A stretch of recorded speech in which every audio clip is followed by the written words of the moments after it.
Mayam Kurumjari, welcome back to my channel, Baby Rose ki wari. Ngasigi akoigi 18 weeks ki exercise se di lepaga khatang ai mayam da share tawjege ko ado sigi exercise se pregnant oiba mi na su tawba yai oidaba mi na su tawba yai akoigi khong se kanna bai damakta foundation se strong oina bai damakta sigi exercise se amna darka tai ko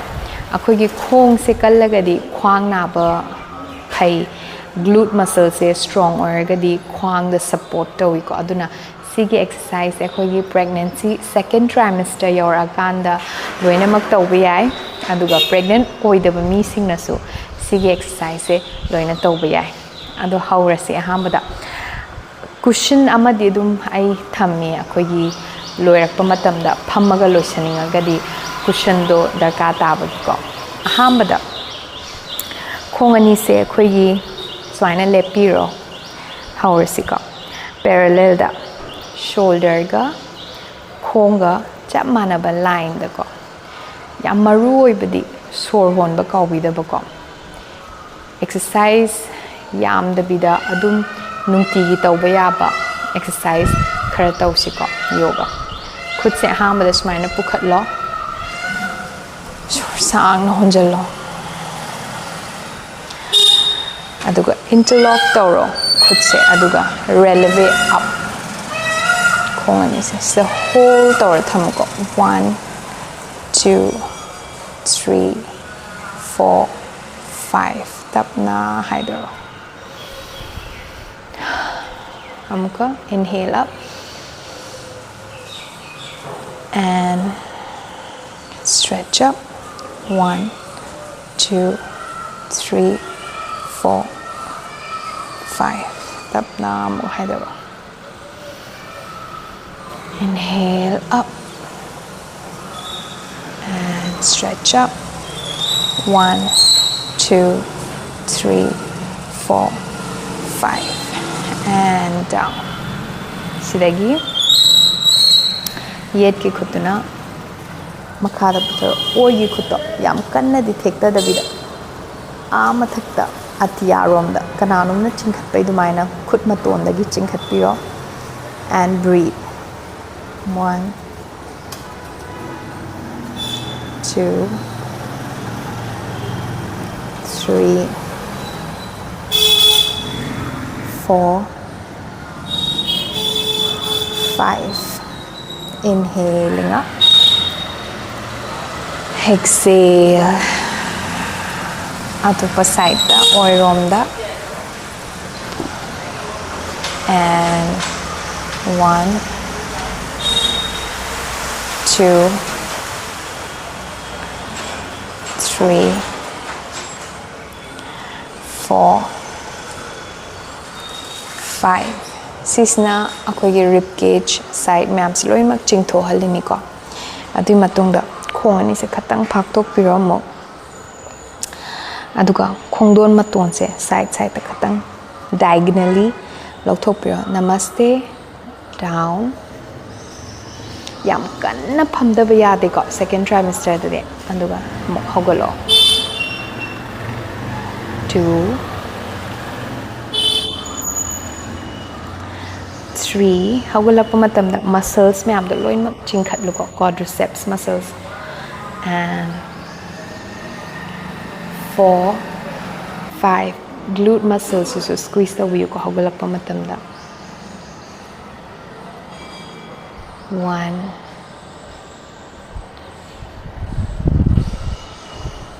2 3 squeeze the glute muscles 4 5 tak ngak hold or thambiu ko si quads ta yam kanna phamda ba ya de ko khu ga khong ga do in line le henga da maton da khu na mapan da toes mapan da thok pa ya de ko holding 1 2 3 4 5 tap na hogalo very good correct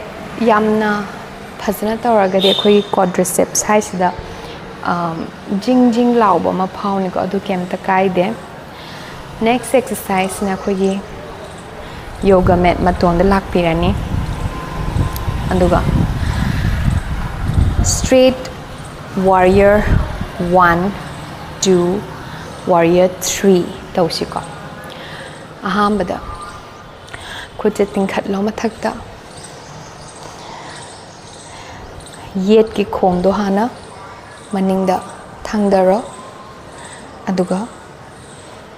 ꯃꯃꯥꯡꯒꯤ ꯈꯨꯗꯣ ꯀꯣꯜꯂꯣ ꯈꯣꯡ ꯃꯃꯥꯡꯒꯤꯗꯣ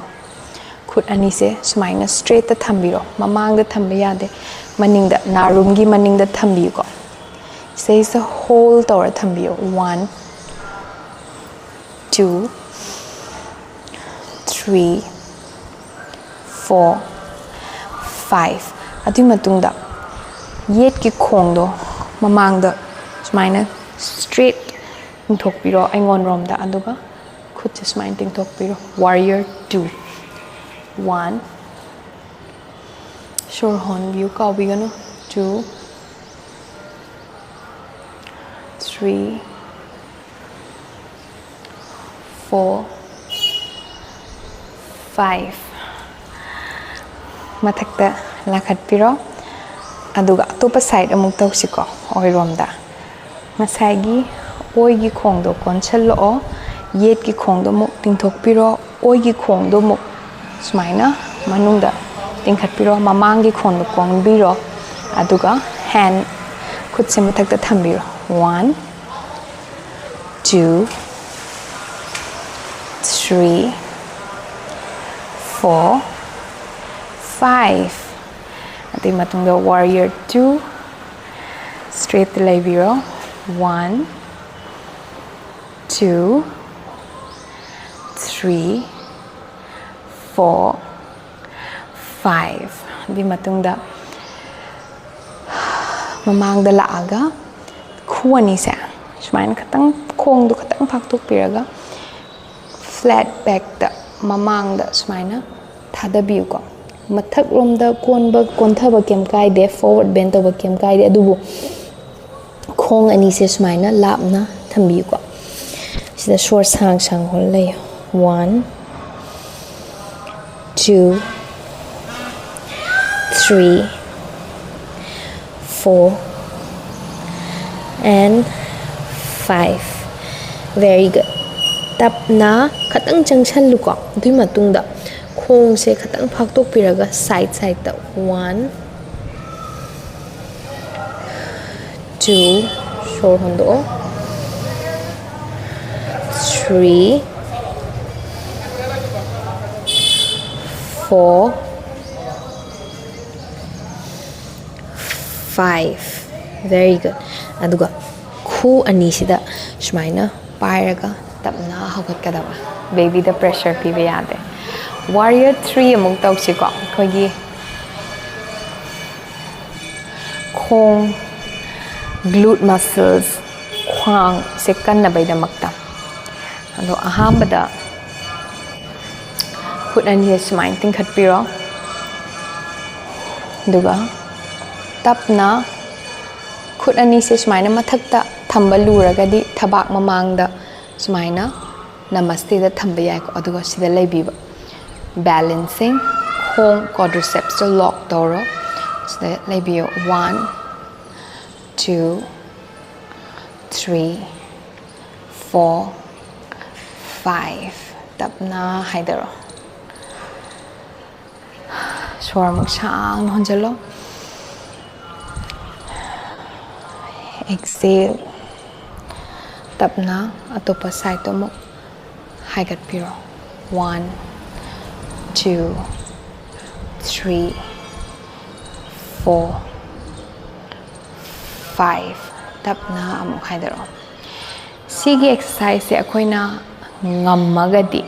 khatang deeper oina chatpasu yai ko ado ngamdragadi try to bigano kemta kaide adosu phalang leragadi ai hujikti phalang leitre phalang leraga phalang da pairaga sumaina si phalang ne ai gi invisible phalang am leragadi phalang sta pairaga sumaina tapna khatang deeper oina chatpasu yai ko stay so hold to be 1 2 3 4 5 tapna haigalom aduga exercise atopa side amu tawbiro 1 2 3 4 5 tapna haigalom very good si lower matungda khong se khatang phak tok piraga yam kanna di thek tok tabida pregnant oiba mi gidi pregnant oidaba mi gidi khatang deeper oina the asu yai ko khwang sida support tawro glute muscles squeeze tawbiro aduga mathak te khat biro khatang 1 2 3 4 5 very good adui matungda akhoi khong khut ka se smaina phakto thamaga sige exercise baby gi damak te amna kane ko it's like a dancing jagoi sabagi mumung dane do akhoi moida angang mirol lagadi movement moida yam phangjabado adugi yamna phai aduna sige exercise ama tausi saina lepaga side side ta lengbi ba 1 2 2 3 3 4 4 5 5 6 6 khar sang tap se 7 7 8 8 9 9 10 10 very good thangat lo stretch tok tho aduga side stretch amatok siko tapna haidero top nang noirom side ta aduga tapna mu haidelo exhale to side ta haidero 1 2 3 4 amuk haigat lo tapna to pasai ta haidero si tawri maram se khoi gi obliques ko akhoi gi baby se chawkhlakpa matam da compress pi ko akhoi internal organs manung da loina ma adu myam do space phangna bai namakta sigi side stretch se amna kane aduga pregnant with mi gi khoi sai se yanglen na ba khotpa sai layer ga di sigi su yam phahalli ko haigalo to pasai tang to 1 2 3 4 5 inhale and down aduga khatang deep oina stretch tawning agadi Trikonasana ko si tawse yet ki khong do phaktok piro khongdon maton do oi gi khong do khatang phakchal ko foundation oina ba aduga yet ki from the khatang chatiraga saina pregnant or the mi gi yam kanna capacity da tawbiyo do oi the mi gi amu hin chatninga gadi chumna laina badi sina chap chare ko ham ba horok pai de so 1 2 3 4 5 tapna mo haigalo atopa side among tawse turn out and atopa side ta khatang leng thabiro 1 2 3 4 tapna haigalo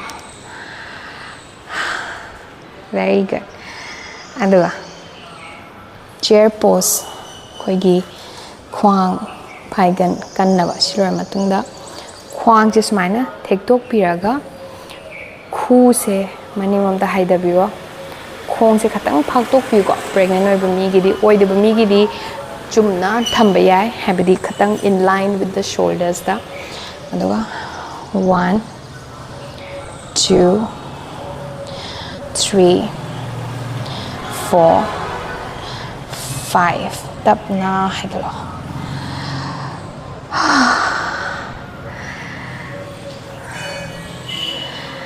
ising thakninga di dum thakpa ya nga pothaninga ga so ai khong da loi pal le hujek aduga last exercise 3 pose akhoi gi vriksha asana do ahamada yet ki khong sina sida thambiraska yam kan haigat pa ngamdraga sida thamaga balance or su yai ko 1 2 3 4 5 aduga khatang amuk hena balance ngamni hargadi pregnant over me gidi phalang maya da tawbana kemta kai de kai that balance to wa lagadi tu ba khot pa do soidana ba ado pregnant hoy de me gidi always good to challenge aduna ai gidi mathakta pukhale squeeze your quadriceps squeeze the glute muscles si se open to khwang lu ting khatlo aduga hands up 1 2 3 4 5 tapna haider aduga atopa side ta mo hambada lower da thamasiko khong khutto haigalo 1 2 3 4 5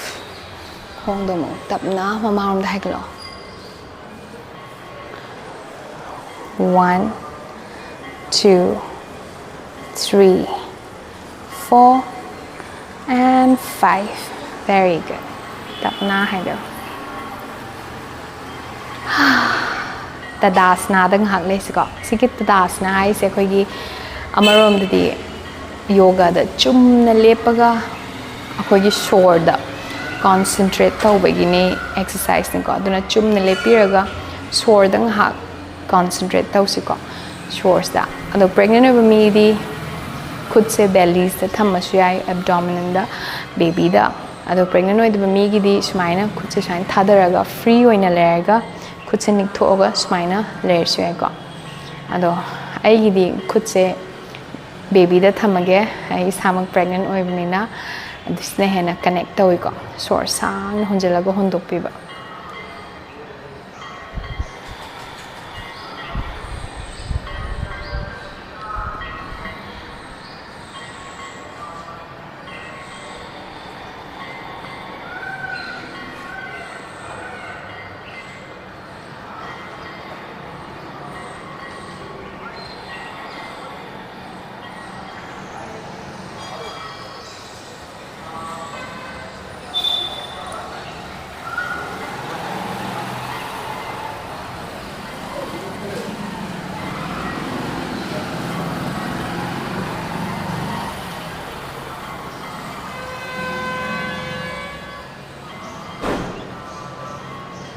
tapna mit pangthok piro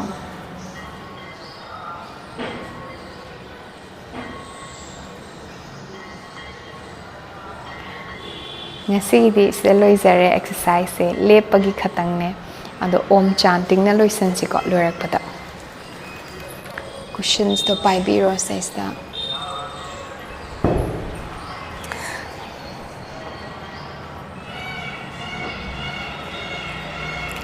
om chanting do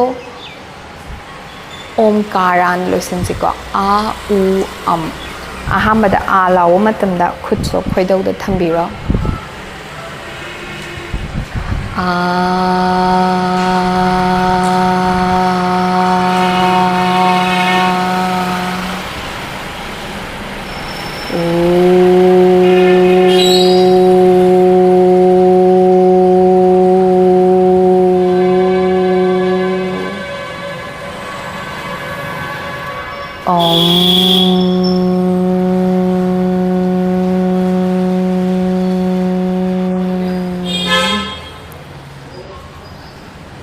si thamaga mo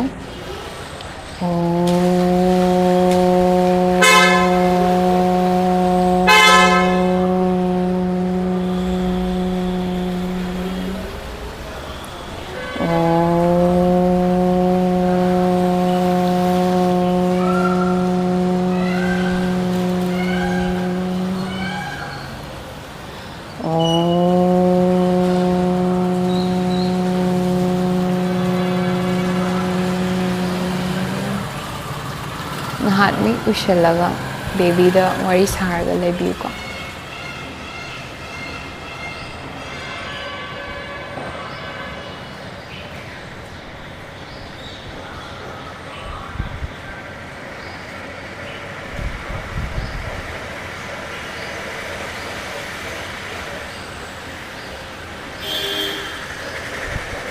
ꯑꯗꯨꯒ ꯇꯞꯅ ꯈꯨꯠ ꯑꯅꯤꯗꯣ join your palms together. ꯈꯨꯠ ꯑꯅꯤꯗꯣ ꯁꯨꯃꯥꯏꯅ rub ꯇꯧꯕꯤꯔꯣ.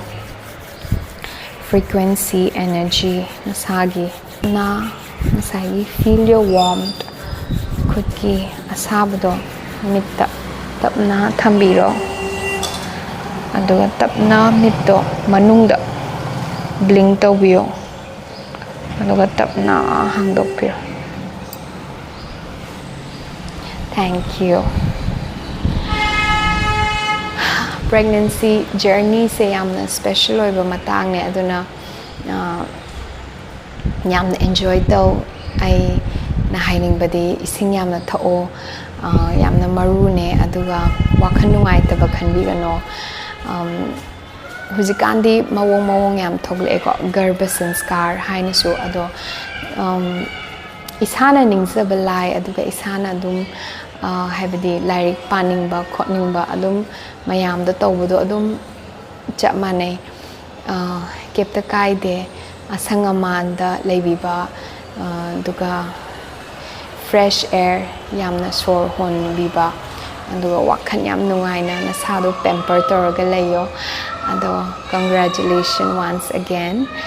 Aduga sigi journey se mayam enjoy tawbiyo pregnancy aduga pregnant oidaba mi singsu nungai na wakhan nungai na leibiraga healthy oina chabiraga mayambu habidi nuksina na leminabasna khwaidagi best ni ko andana ngasigi disda loisanjare mathangi exercise ta ai shore sanabai khatang ai hapcharaknaba hotnajarake pregnant non pregnant animak na tawba yabo. Aiki channel se subscribe tawba kawbigano like se tawbiyo aduga comment su mayam khangning balarega su ibiro kurum jari.